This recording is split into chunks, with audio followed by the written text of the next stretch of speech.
soupire après toi. Parle, élève ta voix, je veux t'obéir. Je veux te servir.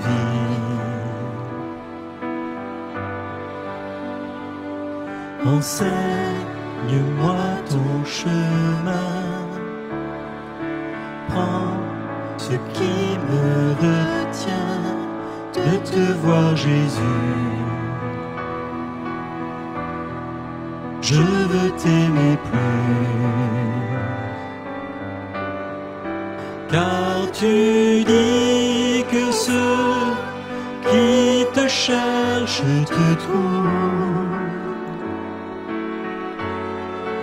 Je t'en prie, mon Dieu, montre-moi secours. Donne-moi un cœur tout entier et complètement dévoué. Fais ce que tu veux. Fais ce que tu veux de ma vie. Je veux me donner corps et âme pour ce qui brille ton cœur. Fais ce que tu veux. Fais ce que tu veux pour ta gloire. Alléluia.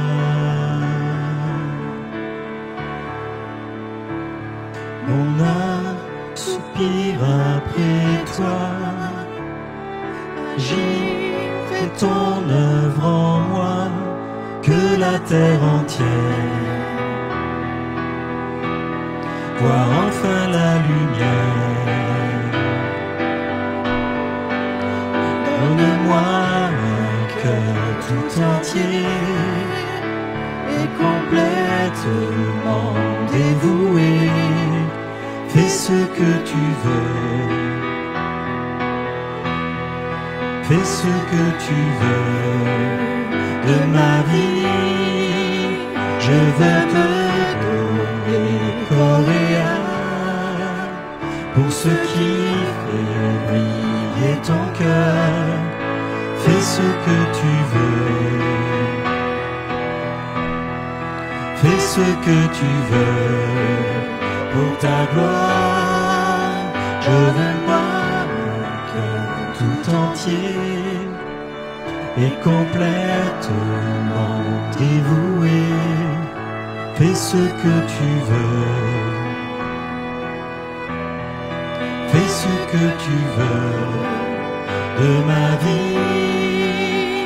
Je veux me donner corps et âme pour ce qui fait vibrer ton cœur. Fais ce que tu veux.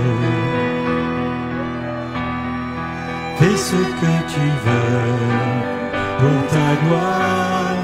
Alléluia.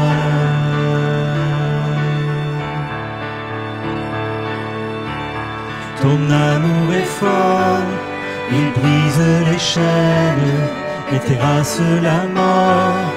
Non, rien ne te freine, tu as tout donné pour que j'aie la vie. Prends mon cœur tout entier, Seigneur, me voici. Ton amour est fort, il brise les chaînes et terrasse la mort. Non, rien ne te freine, tu as tout donné pour que j'aie la vie. Prends mon cœur tout entier, Seigneur, me voici. Seigneur, me voici. Donne-moi un cœur tout entier et complètement dévoué. Fais ce que tu veux. Fais ce que tu veux de ma vie. Je veux me donner corps et âme ce qui fait vibrer ton cœur. Fais ce que tu veux. Fais ce que tu veux pour ta gloire. Alléluia. Il y a quelques voix qui veulent encore s'élever vers le Seigneur avant que nous puissions écouter la parole de Dieu. Alléluia.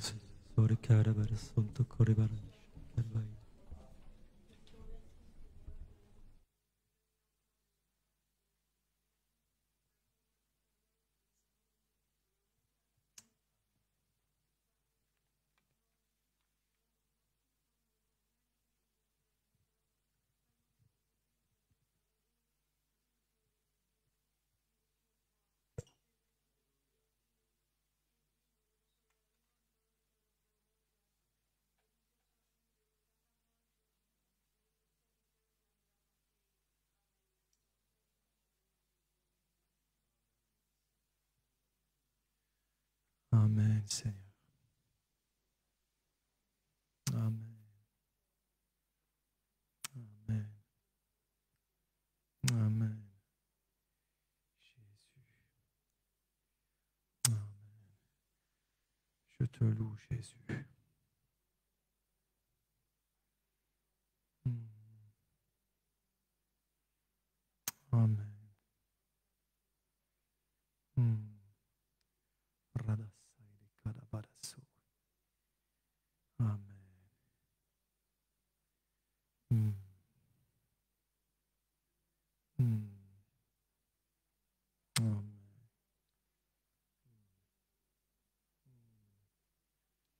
Amen. Amen.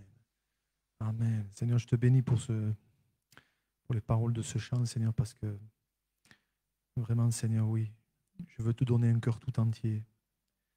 Seigneur, quand je réalise toutes ces paroles, Seigneur, mais combien, Seigneur, c'est cette vie-là que je veux vivre avec toi, Seigneur. Pas une vie à moitié, pas une vie aux trois quarts, Seigneur. Toi, tu t'es donné entièrement. Alors, Seigneur, oui, je veux me donner corps et âme, Seigneur. Parce que je réalise, Seigneur, que toi, tu t'es donné entièrement. Alors, Seigneur, merci. Seigneur, que les uns et les autres, tu puisses nous amener plus loin dans cette vie de consécration. Seigneur, à toi la gloire, Jésus. À toi la gloire, Seigneur. Amen. Amen. Amen. Gloire à Dieu. Voilà, alors bien sûr, ce n'est pas un chant que peut-être la plupart connaissaient, quoique il est récent sans être récent. Tu as du courage d'être lancé sur celui-là, parce que c'est un chant que j'écoute depuis, ça fait un moment, hein, mais je le trouve tellement beau, mais je n'ose pas le faire chanter parce que j'ai peur de le massacrer. Mais les paroles sont tellement belles, elles sont tellement profondes, que waouh, Seigneur, que ce soit pas qu'un chant, mais que ce soit vraiment la réalité dans nos vies et dans nos cœurs. Hein. Alléluia. Voilà, on va ouvrir la parole ce soir, quelques instants.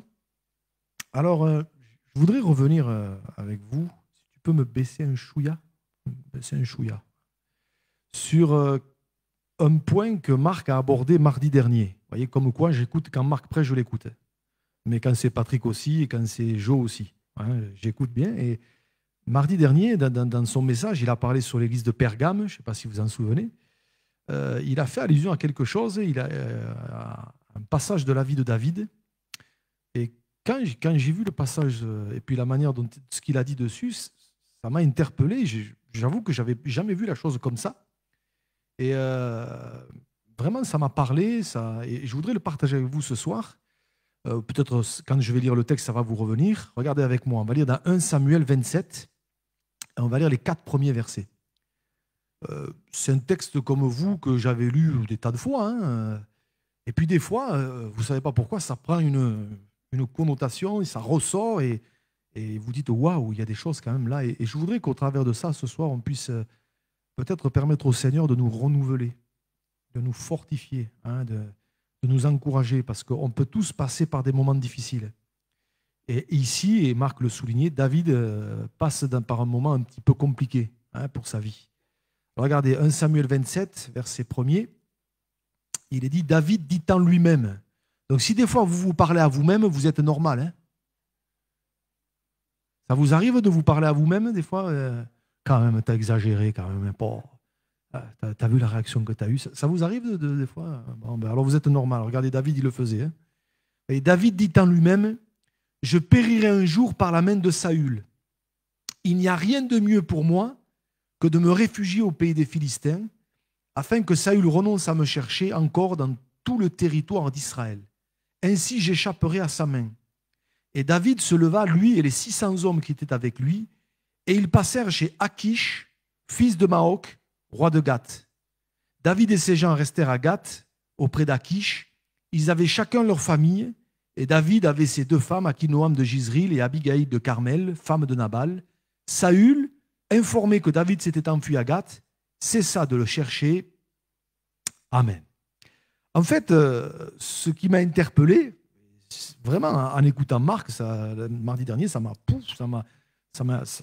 c'est comme ressorti, vous voyez, c'est ce que David exprime au verset 1er. Quand il dit, et c'est surtout cette parole-là, et moi dans ma Bible je l'ai souligné, il va dire, il n'y a rien de mieux pour moi que de me réfugier au pays des Philistins. J'ai lu ça des tas de fois, mais je n'avais jamais prêté attention vraiment à ce que David est en train d'exprimer ici, parce que franchement, quand on y réfléchit, mais c'est fou ce que dit David ici. C'est invraisemblable ce qu'il dit là. Et, on lit ça vite, on ne fait pas attention. Mais quand on médite dessus, qu'on prend la peine de réfléchir, on se dit, mais David, qu'est-ce qui te prend pour dire une telle parole? Qu'est-ce qui te passe par la tête pour dire, il vaut mieux il n'y a rien qui est de mieux pour moi que de me réfugier chez les Philistins? Parce que vous le savez, je ne vous apprends rien, les Philistins, c'était quand même les ennemis héréditaires du peuple d'Israël. Quand même, on le sait. Hein. Et puis David avait déjà eu affaire aux Philistins. Il avait déjà combattu les Philistins à ce moment-là. Et notamment, il y avait eu la fameuse bataille avec Goliath. Goliath le Philistin. Voyez. Donc, on est là, on se dit, mais enfin, David, mais qu'est-ce qui se passe dans ta tête? Qu'est-ce qu'il y a qui ne va pas pour affirmer une telle parole? D'autant plus. Et après, c'est en réfléchissant dessus, en prenant le texte, en méditant, que je me suis dit, mais il y a des choses là. Regardez la suite, il y a des détails qui m'interpellent. Verset 2. David se leva, lui et les 600 hommes qui étaient avec lui, et ils passèrent chez Achish, fils de Maoc. Alors j'ai regardé, Maoc, ça veut dire oppression. Alors déjà, ça part mal. Hein. Il se réfugie chez quelqu'un qui est fils d'oppression. Voilà. Mais surtout, et là, je n'avais jamais fait attention à ça, ce Achish, il n'était pas n'importe qui, c'était le roi de Gath. Et ça, lu comme ça ne nous dit rien. Mais pour David, ça aurait dû lui parler, Gath. Parce que, rappelez-vous, quand il a affronté Goliath, regardez ce que la Bible dit, 1 Samuel 17, verset 4, on revient un peu en arrière. Avant le combat contre Goliath, il est dit, un homme sortit alors du camp des Philistins et s'avança entre les 2 armées, il se nommait Goliath et il était Donc, si je résume un petit peu, David est en train de dire, il vaut mieux pour moi, il n'y a rien de mieux pour moi que d'aller me réfugier au pays des Philistins. Et où est-ce qu'il va? Il va dans la ville de Goliath. Goliath qui avait quand même insulté l'armée du Dieu d'Israël. D'ailleurs, vous vous rappelez, quand David il arrive et qu'il entend ça, il dit, mais c'est qui cet incirconcis là pour insulter l'armée du Dieu d'Israël? Vous vous rappelez, ça l'a mis hors de lui. Et le voilà maintenant, quelques temps plus tard, certainement quelques années plus tard, en train de dire, il vaut mieux, il n'y a rien de mieux pour moi que d'aller me réfugier au pays des Philistins, et il va habiter là où habitait Goliath. Je me suis dit, mais c'est pas possible. David, ressaisis-toi, quoi. C'est pas possible. Qu'est-ce que tu vas aller faire là? Je ne sais pas si vous vous rendez compte, quand on lit ça, je me dis, mais David, qu'est-ce qui t'arrive? Vous voyez, tu es en train de prendre une direction, tu es en train de donner une orientation à ta vie, parce que vous avez remarqué qu'il a embarqué avec les 600 hommes avec, et il a embarqué toutes les familles avec. Hein. Et il les amène au pays des Philistins, et il les amène dans la ville de Gath, dans la ville de Goliath. Je me dis, mais c'est quoi cette orientation que tu donnes là? Vous voyez? Et je me dis, si on retranscrit ça aujourd'hui, parfois, et je le dis vraiment, il n'y a aucun jugement, et au contraire, il y a beaucoup de compassion, et je dis, Seigneur, garde-nous. Mais combien d'enfants de Dieu aujourd'hui font exactement la même chose? C'est-à-dire, des fois, ils prennent des orientations pour leur vie, ils prennent des directions pour leur vie, alors qu'ils ont connu la grâce de Dieu, alors qu'ils ont fait des expériences avec Dieu, et parfois vous les voyez faire des choix, vous les voyez prendre des directions, et vous vous dites, mais qu'est-ce qu'ils font? Vous les voyez fonctionner d'une façon, vous vous dites, mais c'est pas possible, Comme on dit là ici, David, mais qu'est-ce que tu vas faire à Gath? Et des fois, vous voyez des enfants de Dieu, vous les voyez fonctionner, vous les voyez prendre une orientation pour leur vie, vous dites, mais qu'est-ce qu'ils font là? Ils vont se faire du mal. Ça va pas le faire. Hein. Ils pensent que c'est bon pour eux, mais c'est pas bon pour eux. Vous voyez? C'est pas bon pour eux. Alors la question, c'est pourquoi David en est arrivé là? Ou plutôt, comment David en est arrivé là? Et ça, c'est très intéressant. Et peut-être que ça nous concerne ce soir. En fait, la réponse, elle est très très simple. David en est arrivé là, la cause, c'est la lassitude. David, si je vous permettez l'expression, il n'en peut plus. Il est las. Voilà. Il est las. Comment je sais ça? Regardez le verset 1er. David dit en lui-même, je périrai un jour par la main de Saül. Donc c'est pour ça qu'il dit, il n'y a rien de mieux pour moi que de me réfugier au pays des Philistins, afin que Saül renonce à me chercher, et notez bien, encore. Encore. Vous voyez donc on sent dans cette parole que David, il est exaspéré de l'attitude de Saül. Vous voyez si vous lisez, on ne va pas le faire, mais si vous lisez le chapitre qui précède, le chapitre 26, David vient pour la deuxième fois d'épargner Saül. Il avait la possibilité de le tuer, il avait la possibilité de régler enfin le problème avec ce gars qui lui, excusez-moi, hein, qui lui pourrissait la vie, et il ne le fait pas. Et vous le lirez, mais je vais vous le lire un ou deux versets. Saül va faire un semblant de repentance. Hein. 1 Samuel 26, verset 21, Saül dit « J'ai péché, reviens mon fils David, car je te ferai plus de mal, puisqu'en ce jour ma vie a été précieuse à tes yeux, j'ai agi comme un insensé, j'ai fait une grande faute, etc. etc. » Mais David, il sent bien que Saül, une fois de plus, c'est une repentance, mais une repentance de façade, quoi. Il l'avait déjà fait la première fois, quand il l'avait épargné, il a recommencé une seconde fois et il se dit, il m'a déjà fait le coup plusieurs fois, il va encore me le refaire, il va encore me pourchasser, il va encore être derrière moi. Et on sent que David, au début du chapitre 27, il n'en peut plus. Il n'en peut plus. Je périrai un jour par la main de Saül. Vous voyez, c'est pour ça qu'il fait ce choix, c'est pour ça qu'il prend cette décision. Il faut dire que Saül, il lui a fait la misère à David. Hein. Il lui a fait la misère. Hein. Rappelez-vous, à un moment donné, un épisode, Saül propose à David de lui donner sa fille Mérab. Et au moment de lui donner Mérab, excusez-moi l'expression, hein, il la refile à un autre. Vous imaginez l'affront? Je te donnerai ma fille. Bon, alors à l'époque, c'était des choses qui se faisaient, ça choquait personne. Hein. Je te donnerai ma fille, et au moment de la lui donner, il la donne à un autre. Vous imaginez la crasse? Voilà, c'était... Bon, on sait aussi que Saül, il a été jaloux de David. Ouais, c'est à moi qu'on donne ses 1000 et à lui qu'on donne ses 10 000. Enfin, vous connaissez l'histoire. Hein, voyez, et quand vous lisez tout ce premier livre de Samuel, tout ça, il lui a pourri la vie. Il n'a pas arrêté de le poursuivre, il n'a pas arrêté de faire courir des bruits sur lui. Enfin, ça a été compliqué, vous voyez. Et là, début du chapitre 27, David arrive à un moment où il n'en peut plus. Il n'en peut plus. Il est dans une lassitude profonde. Et quand il dit en lui-même « Je périrai un jour par la main de Saül », moi j'essaie de m'imaginer David, il est là en train de réfléchir sur lui-même, de se parler de façon un jour il finira par me mettre la main dessus. Donc j'en ai marre, j'en peux plus. J'ai l'impression qu'on joue au chat et à la souris. Voyez, et moi je suis la souris et lui c'est le chat, il est derrière, il n'arrête pas. Et vous voyez, il n'en peut plus, quoi. Et c'est pour ça qu'il dit « Mais il n'y a rien de mieux pour moi que de me réfugier au pays des Philistins. » Et je crois que dans d'autres circonstances, mais nous pouvons vivre ce genre d'état d'âme les uns les autres. C'est-à-dire des fois on peut vivre des situations où on a l'impression que malgré tous les efforts qu'on fait, malgré les efforts, malgré notre bonne volonté, malgré le fait qu'on s'accroche, il n'y a rien qui change, il n'y a rien qui bouge. On a l'impression que Dieu n'entend pas, on a l'impression que c'est toujours pareil, on a l'impression qu'on essaye de faire tout ce qu'il faut, mais ça ne marche jamais, il y a toujours un problème, il y a toujours un hic, et ça fait des mois, parfois des années que ça dure, et c'est là que des fois on en arrive à un moment donné où on est las. je pense qu'on a tous connu, à un moment donné ou à un autre de notre existence, ce genre d'état d'âme. Vous voyez, des fois, dire, Seigneur, ça fait des mois que je fais des efforts, j'essaye, tu vois. Je sais pas, il y a quelqu'un avec qui ça a du mal à passer, et puis vous essayez, vous faites des efforts, vous êtes sympa, et puis vous en prenez toujours une. Au bout d'un moment, vous dites, j'en peux plus, quoi. J'en peux plus. Vous voyez. Ben, peut-être c'est quelqu'un ce soir, peut-être par rapport à quelque chose, une situation, un peu comme David, dans d'autres circonstances, bien sûr, on se dit, mais je suis fatigué, quoi. Je suis fatigué, j'en ai marre. Et c'est là que, quelque part, le diable vient avec ses mensonges et ses faux raisonnements.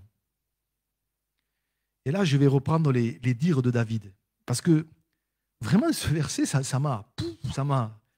Quand David, il dit « Il n'y a rien de mieux pour moi que de me réfugier au pays des Philistins. » Il n'y a rien de mieux pour moi. Mais j'ai envie de dire, mais ça, souvent, c'est ce que le diable vient nous susurrer à l'oreille. Il n'y a rien de mieux pour toi que de tout arrêter. Tu sais, regarde, tu te donnes la peine, tu fais tout ce qu'il faut, mais il n'y a rien de mieux pour toi que de tout abandonner. Il n'y a rien de mieux pour toi que de faire comme tout le monde. Il n'y a rien de mieux pour toi que de faire comme les autres. Il n'y a rien de mieux pour toi que de penser à toi un peu. Et puis écoute, un petit compromis par-ci, par-là, c'est pas grave. Hein. D'autres font pire que toi. Hein. Vous voyez, il n'y a rien de mieux. Vous voyez, quand on est dans le même état d'âme que David, cette lassitude qui est là, ben c'est là qu'on a des fois cette pensée, et derrière cette pensée-là, il y a l'ennemi de notre âme. Moi, je ne suis pas quelqu'un qui voit le diable partout, mais enfin, on sait très bien comment il fait. Hein. Oui, ben, écoute, hein, il n'y a rien de mieux pour toi que tu n'as qu'à lâcher un peu de lest. Hein. Écoute, hein, tu as vu, mais tu fais des efforts, tu essaies, allez, tu te donnes la peine, tu vas aux réunions, tu pries, voilà, tu fais. Et puis regarde où tu en es. Il n'y a rien de mieux pour toi que de baisse un peu de pied, vis un peu pour toi. Il n'y a rien de mieux pour toi. Fais un peu comme tout le monde, profites-en, et puis. Vous voyez? Donc, quand j'ai lu ça, je me dis, mais finalement, ce que David a vécu, c'est ce qu'on peut vivre nous aujourd'hui. Dans notre contexte, bien sûr, dans une autre situation, vous voyez? Et alors, là où j'ai trouvé ça fort de café, c'est que regardez le verset 4. 1 Samuel 27, verset 4. Il est dit, Saül, informé que David s'était enfui à Gath, cessa de le chercher. Vous savez ce que ça veut dire, ça? Eh bien, ça veut dire qu'au début, ça a marché, quoi. C'est ça que ça veut dire. Ça veut dire qu'au début, on pourrait se dire, au premier abord, ben finalement, il a bien fait. Hein. Puisque finalement, permettez-moi l'expression, il a enfin fini par lui lâcher les baskets. C'est ça? Il lui a lâché les baskets. Donc, imaginez David qui apprend ça, c'est bon, hein, il vient plutôt. Ben, j'aurais dû faire ça depuis un moment. Hein. Vous voyez? Et moi, j'ai remarqué une chose. Je pense que vous l'avez remarqué comme moi. Vous savez, quand ce genre de raisonnement vient dans notre esprit, ce genre de mensonge, et l'ennemi, il est là en train d'essayer de nous l'insuffler, vous voyez, tu ferais mieux de lâcher du lest, à quoi ça sert, à quoi bon, écoute, laisse tomber, abandonne, etc., etc. Mais j'ai remarqué que quand on cède à ça, et qu'on commence à faire quelques compromis, et Marc en parlait la semaine dernière, on commence à faire quelques compromis ici et là, eh bien ça marche, dites donc, ça va mieux, du moins au départ, ça va mieux, hein. Ça va mieux. Hein. Ben, là, pour David, ben, finalement, on se dit, ben, écoutez, Saül a fini par arrêter de le chercher, donc c'était bon, vous voyez. Et souvent, j'ai remarqué ça. Au départ, quand vous faites des compromis, tout va bien. Tout va bien, ça vous arrange la situation, ça vous règle le problème, vous êtes tranquille, ah ben, vous dites, je souffle un peu, ça va mieux. Ouais, le problème, c'est que, comme disait Marc le mardi dernier, c'est à la longue, quoi. Parce que vous savez, et ça a été dit, excusez-moi, je vais y revenir, mais ça a été dit, quand David arrive auprès de Akish, vous lirez la suite, il va lui donner une ville qui s'appelle Tsiklag. Et on sait qu'est-ce qui s'est passé à Tsiklag. Alors je vais très vite, je n'ai pas le temps de m'arrêter sur tout, mais rappelez-vous, on va mettre un Samuel chapitre 30. Regardez, là, le temps a un petit peu passé. Au début, tout va bien. Et puis à Tsiklag, à un moment donné, il est dit, lorsque David arriva le 3e jour à Tsiklag, donc sa ville que Akish lui avait donnée avec ses gens, les Amalécites avaient fait une invasion dans le Midi à Tsiklag, ils avaient détruit et brûlé Tsiklag. Et après avoir fait prisonnier les femmes et tous ceux qui s'y trouvaient, petits et grands, ils n'avaient tué personne, mais ils les avaient tout amenés et s'étaient remis en route.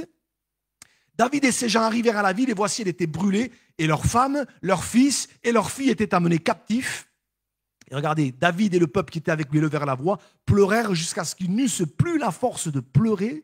Et le verset 5, les 2 femmes de David avaient été amenées, etc. Le verset d'après.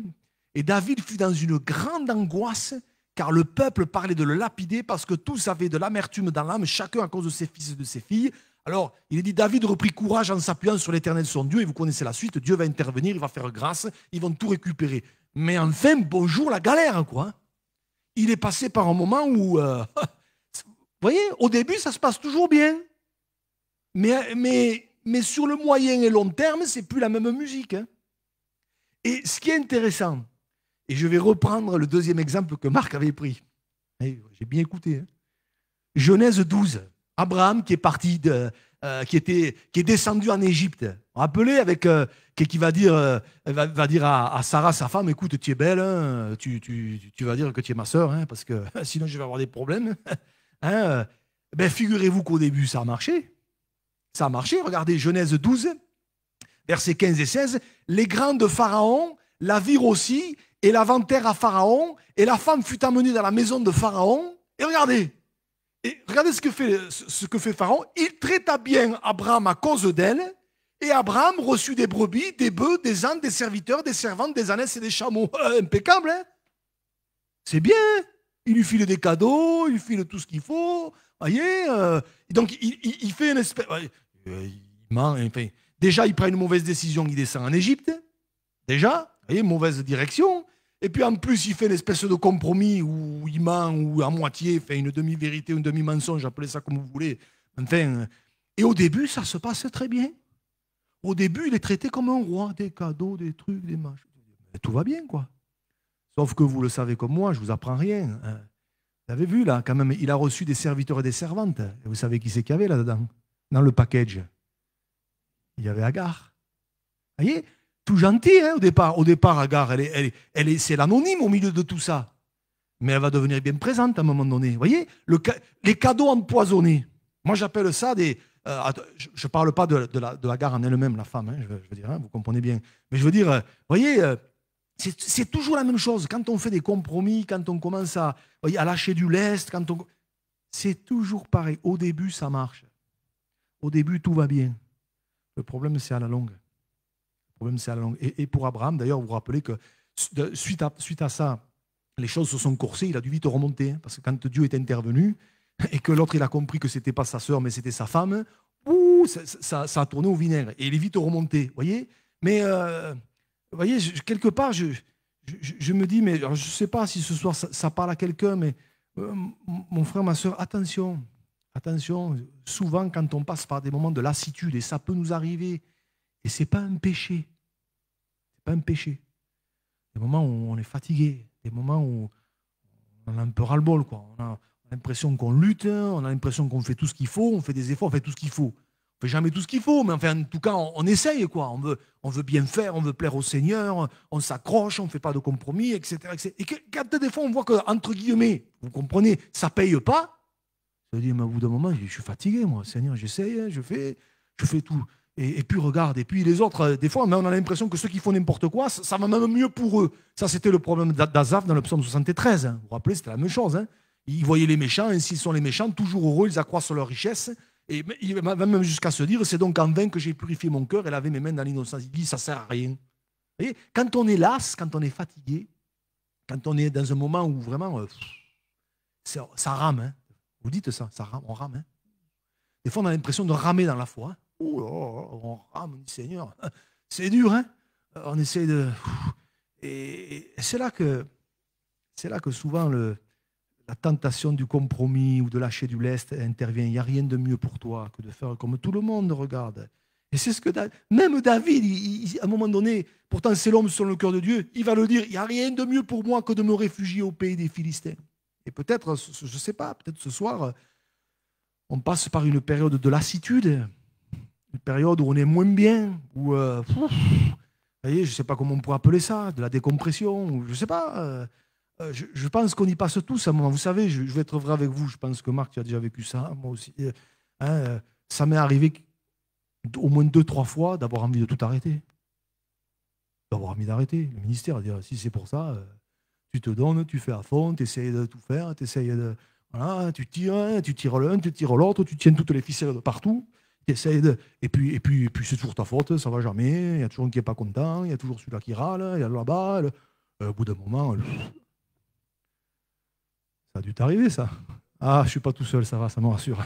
Vous voyez, mais franchement, il y a quelques années, il y a 2-3 ans en arrière, je peux vous dire, c'est pas passé loin, parce que quand vous avez l'impression que.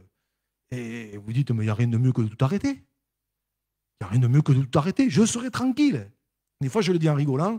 Quand j'étais boulanger, j'étais dans un pétrin, mais les baguettes, elles me laissaient tranquille. Au moins, je les faisais, je les mettais au four, elles me laissaient tranquille.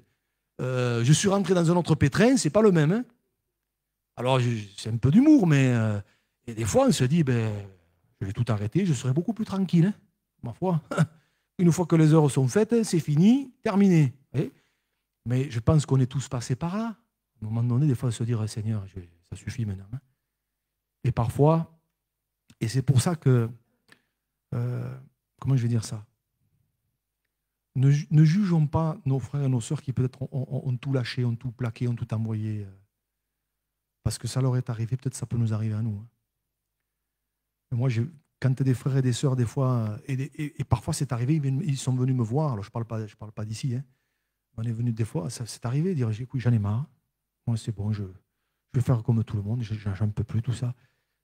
Ne jugeons pas trop vite, parce qu'on ne sait pas ce qu'ils traversent, on ne sait pas ce qu'ils vivent, on ne sait pas par où ils passent. Voyez, je pense que prier pour eux, c'est plus efficace.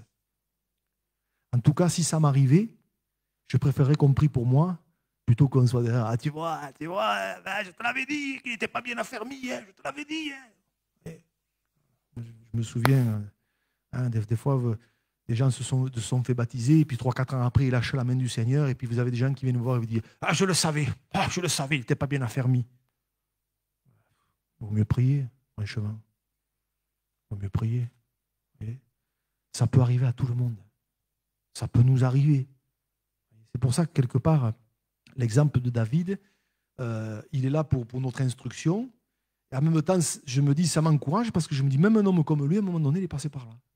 Et si peut-être tu passes par une période de lassitude, quelle que soit la cause, les raisons, peut-être parce que depuis le temps que ça dure, écoute, je voudrais t'encourager ce soir. La solution, je ne vais pas être long, je vais terminer par là, mais face à ça, c'est pas d'écouter les faux raisonnements et les mensonges de l'ennemi de notre âme. Mais la solution, quand on est dans un moment de lassitude, quelle qu'en soit la cause ou la raison, c'est plutôt de dire Seigneur, renouvelle-moi. Seigneur, rafraîchis-moi. J'ai besoin d'une huile fraîche.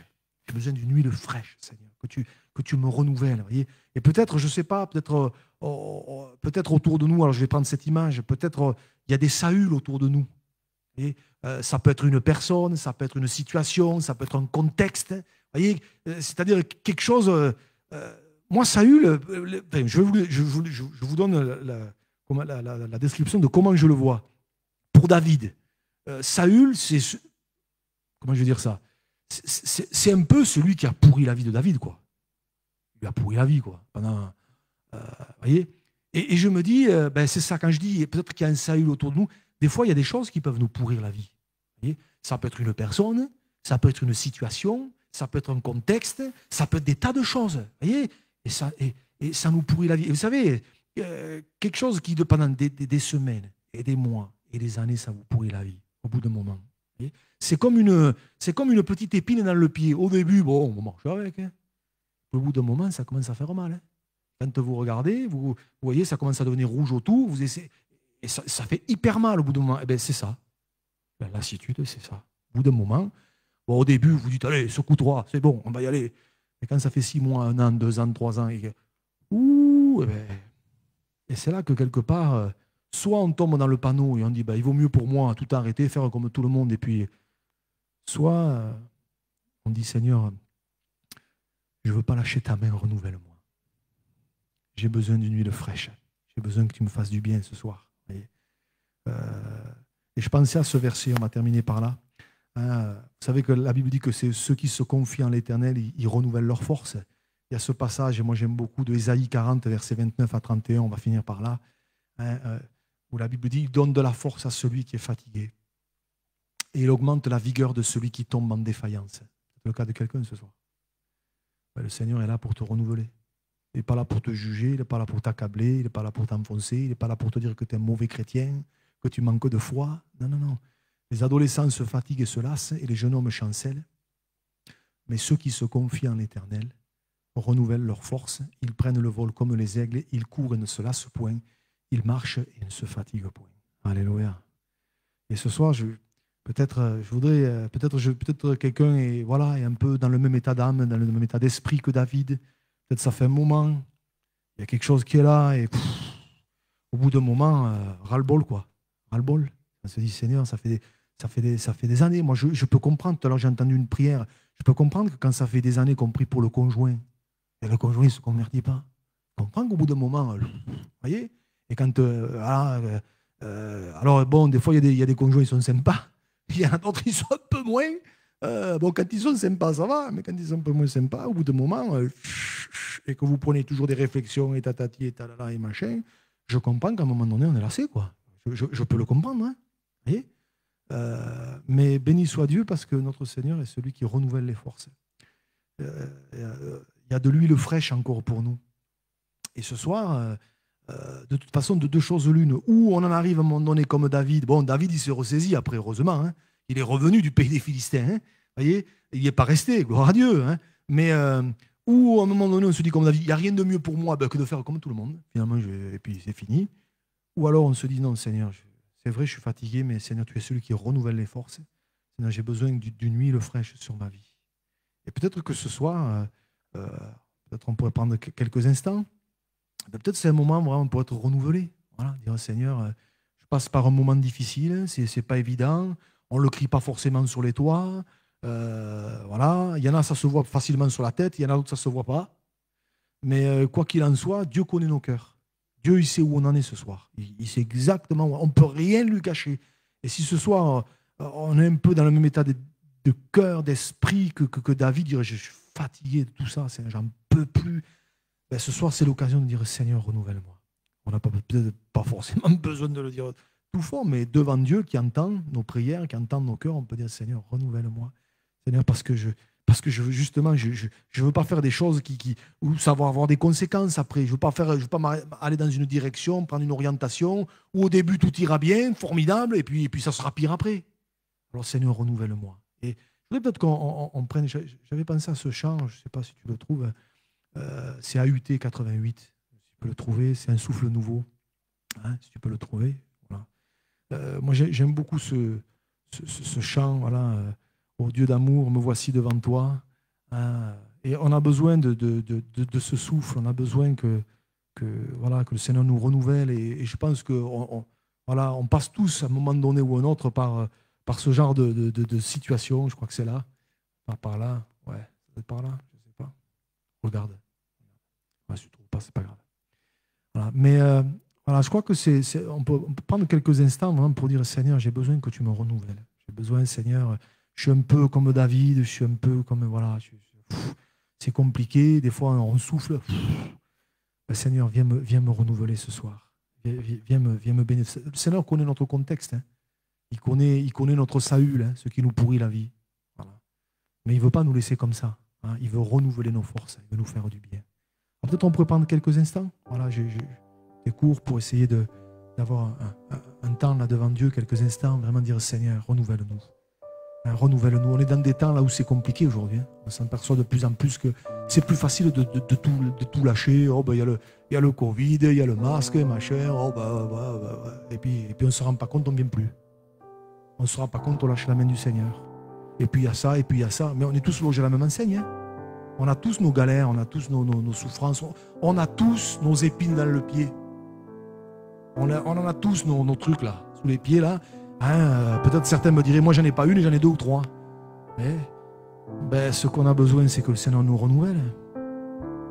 Voilà, il renouvelle les forces de celui qui est fatigué. Si ce soir c'est le cas, tu peux lui dire, Seigneur, renouvelle mes forces. Seigneur, j'ai besoin d'une huile fraîche. Alléluia.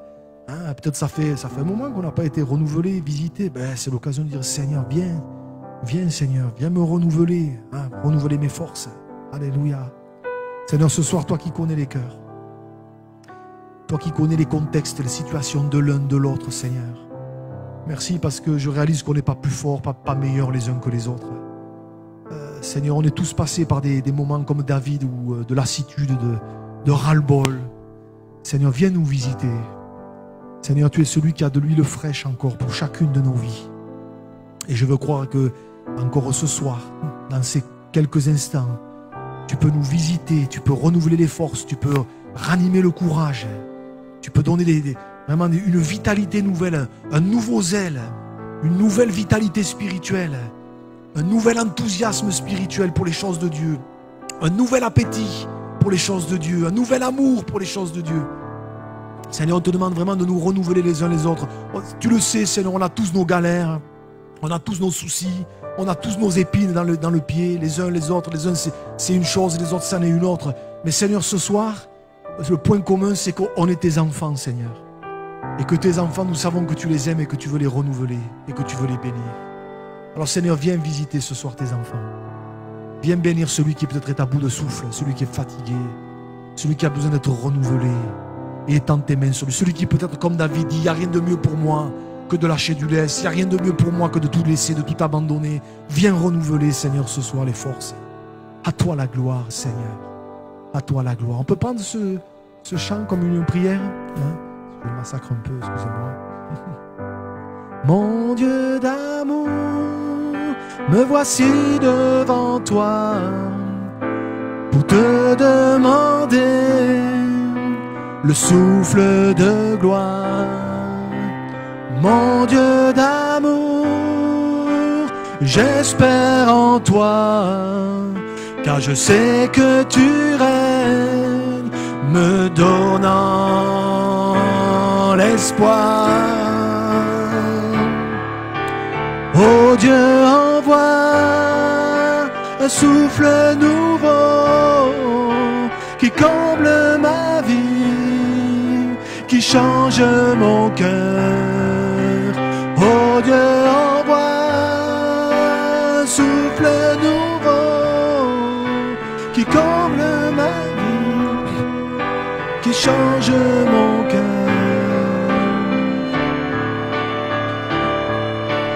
Mon Dieu d'amour, me voici devant toi pour te demander le souffle de gloire. Mon Dieu d'amour, j'espère, Seigneur, j'espère en toi, car je sais que tu règnes, me donnant l'espoir.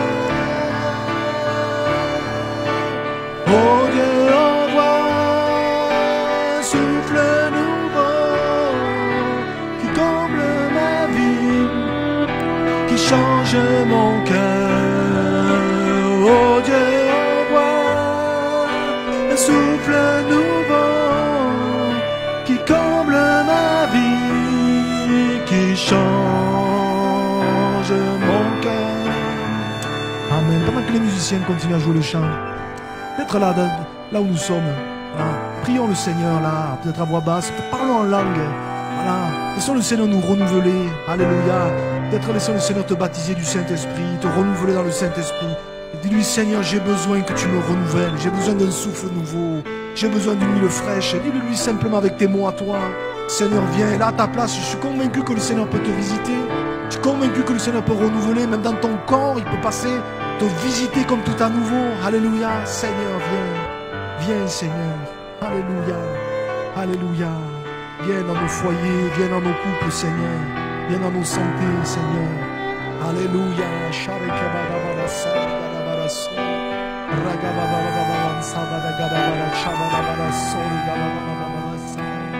Viens Seigneur. Alléluia. Viens me baptiser du Saint-Esprit, renouveler dans le Saint-Esprit. Oh Jésus, viens Seigneur, pour moi-même Seigneur. Alléluia.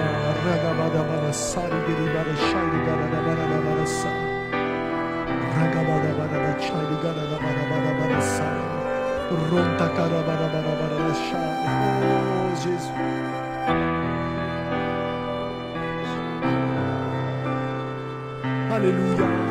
Oh Jésus, on a tant besoin de toi, Seigneur. On a tant besoin de toi, Jésus.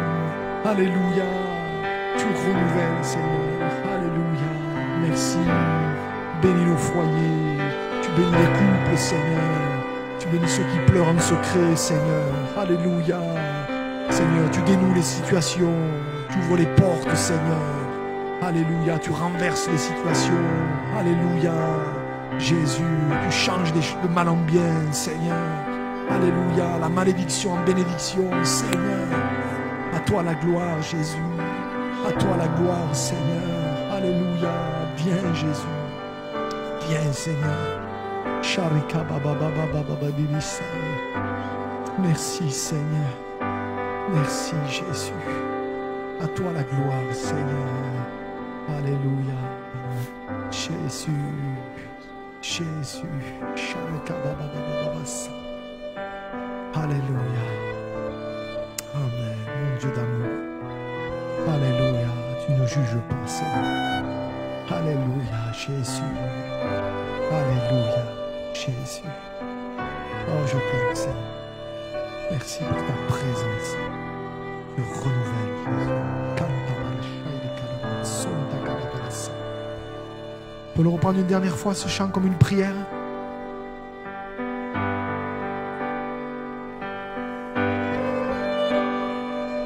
Me voici devant toi pour te demander le souffle de gloire, mon Dieu d'amour. J'espère en toi, car je sais que tu règnes, me donnant l'espoir. Oh Dieu, envoie un souffle nouveau qui comble ma vie, qui change mon cœur. Oh Dieu, envoie un souffle nouveau qui comble ma vie, qui change mon cœur. Mon Dieu d'amour, me voici devant toi, te demander souffle de gloire. Mon Dieu d'amour, j'espère en toi, car je sais que tu règnes, donnant l'espoir. Amen. Seigneur Jésus.